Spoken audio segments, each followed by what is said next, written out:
Story: Strong Desire and the Red Sorcerer.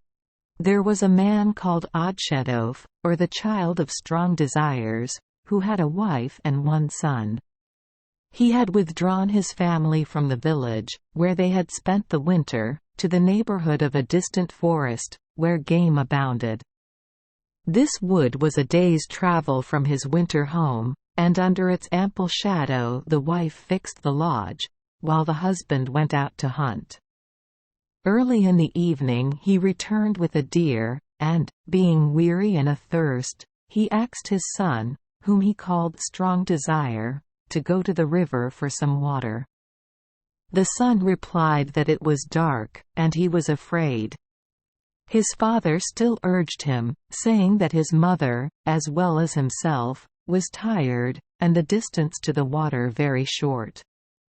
But no persuasion could overcome the young man's reluctance. He refused to go. "Ah, my son," said the father, "at last, if you are afraid to go to the river, you will never kill the red head." The stripling was deeply vexed by this observation. It seemed to touch him to the very quick. He mused in silence. He refused to eat, and made no reply when spoken to. He sat by the lodge door all the night through, looking up at the stars, and sighing like one sorely distressed. The next day he asked his mother to dress the skin of the deer, and to make it into moccasins for him, while he busied himself in preparing a bow and arrows. As soon as these were in readiness, he left the lodge one morning, at sunrise, without saying a word to his father or mother. As he passed along, he fired one of his arrows into the air, which fell westward. He took that course, and coming to the spot where the arrow had fallen, he was rejoiced to find it piercing the heart of a deer. He refreshed himself with a meal of the venison, and the next morning he fired another arrow. Following its course, after traveling all day he found that he had transfixed another deer. In this manner he fired 4 arrows, and every evening he discovered that he had killed a deer. By a strange oversight, he left the arrows sticking in the carcasses, and passed on without withdrawing them. Having in this way no arrow for the 5th day, he was in great distress at night for the want of food. At last he threw himself upon the earth in despair, concluding that he might as well perish there as go further. But he had not lain long before he heard a hollow rumbling noise, in the ground beneath him, like that of an earthquake moving slowly along. He sprang up, and discovered at a distance the figure of a human being, walking with a stick. He looked attentively, and saw that the figure was walking in a wide beaten path in a prairie, leading from a dusky lodge to a lake, whose waters were black and turbid. To his surprise, this lodge, which had not been in view when he cast himself upon the ground, was now near at hand. He approached a little nearer, and concealed himself, and in a moment he discovered that the figure was no other than that of the terrible witch, the little old woman who makes war. Her path to the lake was perfectly smooth and solid, and the noise Strong Desire had heard was caused by the striking of her walking staff upon the ground. The top of this staff was decorated with a string of the toes and bills of birds of every kind, who, at every stroke of the stick, fluttered and sung their various notes in concert. She entered her lodge and laid off her mantle, which was entirely composed of the scalps of women. Before folding it, she shook it several times, and at every shake the scalps uttered loud shouts of laughter, in which the old hag joined. The boy, who lingered at the door, was greatly alarmed, but he uttered no cry. After laying by the cloak, she came directly to him. Looking at him steadily, she informed him that she had known him from the time he had left his father's lodge, and had watched his movements. She told him not to fear or despair, for she would be his protector and friend. She invited him into her lodge, and gave him a supper. During the repast, she questioned him as to his motives for visiting her. He related his history, stated the manner in which he had been disgraced, and the difficulties he labored under. "Now tell me truly," said the little old woman who makes war, "you were afraid to go to the water in the dark." "I was," Strong Desire answered, promptly. As he replied, the hag waved her staff. The birds set up a clamorous cry, and the mantle shook violently as all the scalps burst into a hideous shout of laughter. "And are you afraid now?" she asked again. "I am," again answered Strong Desire, without hesitation. "But you are not afraid to speak the truth," rejoined the little old woman. "You will be a brave man yet." She cheered him with the assurance of her friendship, and began at once to exercise her power upon him. His hair being very short, she took a great leaden comb, and after drawing it through his locks several times, they became of a handsome length like those of a beautiful young woman. She then proceeded to dress him as a female, furnishing him with the necessary garments, and tinting his face with colors of the most charming dye. She gave him, too, a bowl of shining metal. She directed him to put in his girdle a blade of scented swordgrass, and to proceed the next morning to the banks of the lake, which was no other than that over which the Red Head reigned.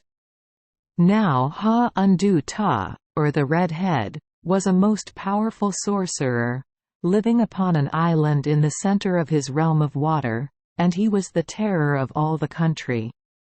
She informed him that there would be many Indians upon the island, who, as soon as they saw him use the shining bowl to drink with, would come and solicit him to be their wife, and to take him over to the island.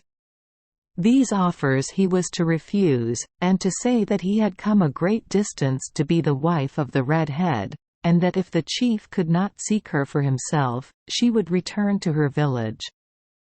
She said, that as soon as the Red Head heard of this he would come for her in his own canoe, in which she must embark. On reaching the shore, added the little old woman, you must consent to be his wife, and in the evening you are to induce him to take a walk out of the village, and when you have reached a lonesome spot, use the first opportunity to cut off his head with the blade of grass. She also gave Strong Desire general advice how he was to conduct himself to sustain his assumed character of a woman. His fear would scarcely permit him to consent to engage in an adventure attended with so much danger, but the recollection of his father's looks and reproaches of the want of courage decided him. Early in the morning he left the lodge of the little old woman who makes war, which was clouded in a heavy brackish fog, so thick and heavy to breathe, that he with difficulty made his way forth. When he turned to look back for it, it was gone. He took the hard-beaten path to the banks of the lake, and made for the water at a point directly opposite the Red Head's lodge. Where he now stood it was beautiful day.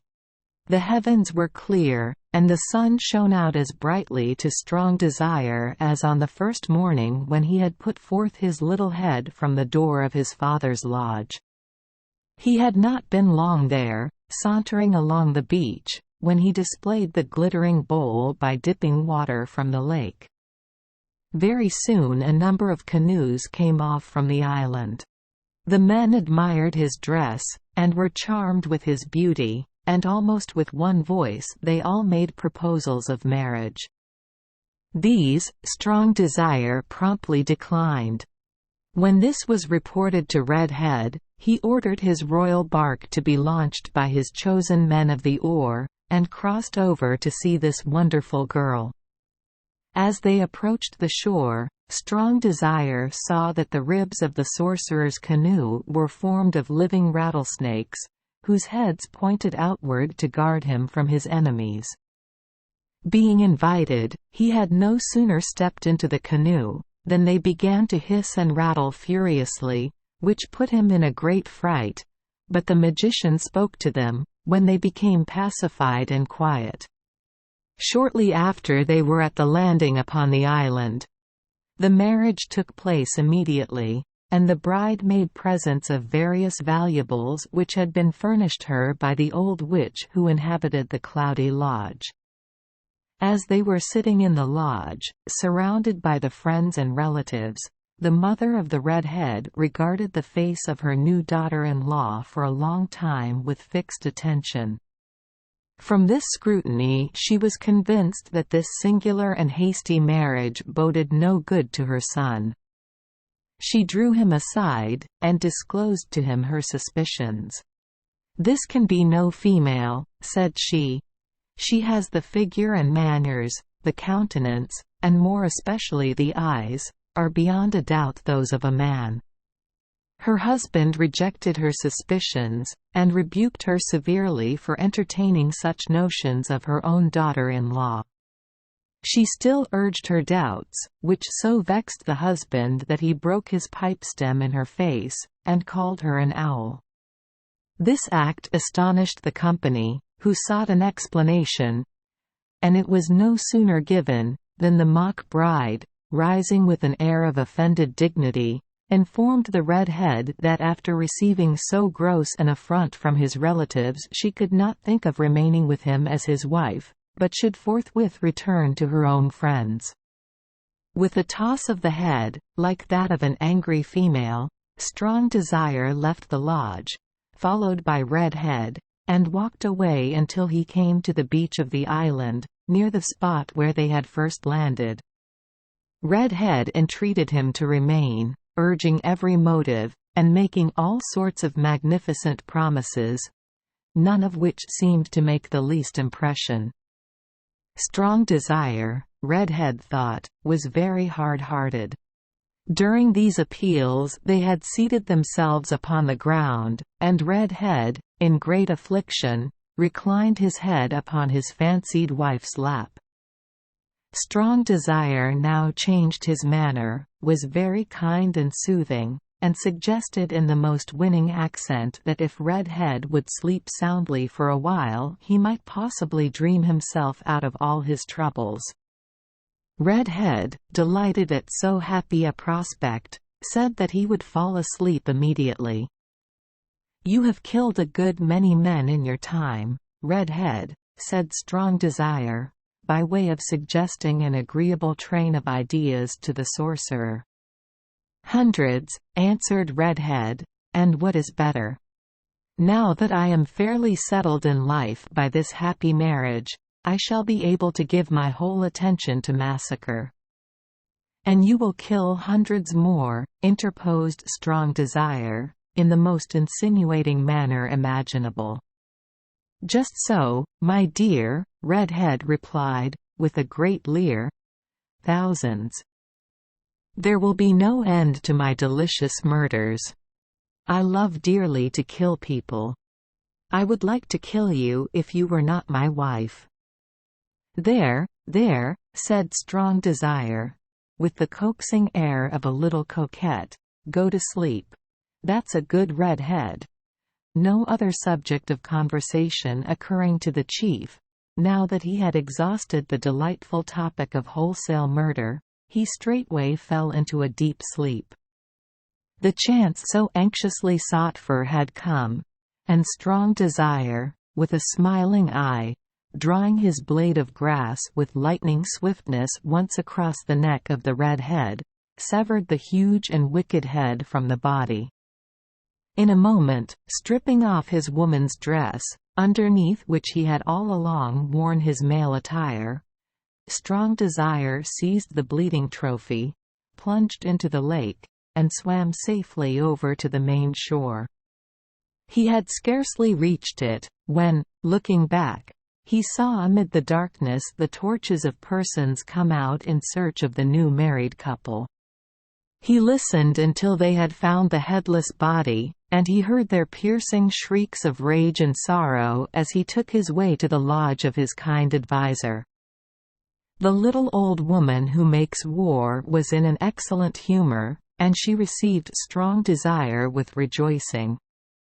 She admired his prudence, and assured him his bravery should never be questioned again. Lifting up the head, which she gazed upon with vast delight, she said he need only have brought the scalp. Cutting off a lock of the hair for herself, she told him he might now return with the head, which would be evidence of an achievement that would cause his own people to respect him. "In your way home," added the little old woman, "you will meet with but one difficulty. Monkakish, the spirit of the earth, requires an offering or sacrifice from all of her sons who perform extraordinary deeds. As you walk along in a prairie, there will be an earthquake. The earth will open and divide the prairie in the middle. Take this partridge and throw it into the opening, and instantly spring over it."